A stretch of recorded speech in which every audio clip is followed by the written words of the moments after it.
l'Afrique de l'Est connaît une forte croissance démographique qui se traduit par une pression sur les terres agricoles. La question que je me pose est de savoir si cela a pu ralentir le recul des mariages précoces des jeunes filles vivant dans les zones rurales. Le mécanisme que j'ai en tête est que dans un contexte de contraintes foncières, les terres agricoles sont trop petites pour subvenir aux besoins des ménages. Les ménages ruraux sont alors incités à réduire le nombre de personnes dépendant de leurs terres agricoles pour leur consommation.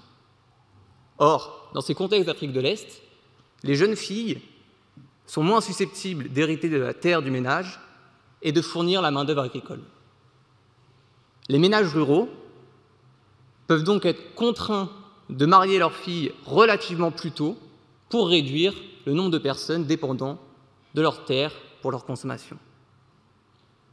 Pour répondre à cette question, j'explore la corrélation entre la croissance de la pression démographique et la baisse du taux de mariage précoce dans 6 pays d'Afrique de l'Est. Et j'observe qu'effectivement, la baisse du taux de mariage précoce a été plus faible dans les endroits où la croissance de la pression démographique a été plus forte.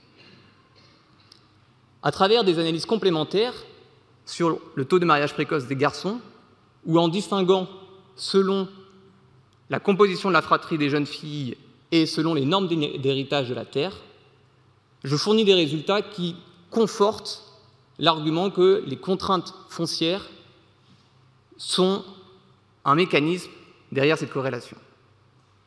Et j'observe également que cette croissance de la pression démographique a ralenti le déclin des grossesses précoces dans ces contextes. Et ce résultat est important puisqu'il suggère que la pression démographique, en ralentissant la baisse du taux de fécondité, contribue à maintenir des forts niveaux de pression démographique et donc on est dans une présence d'un cercle vicieux. Merci pour votre attention.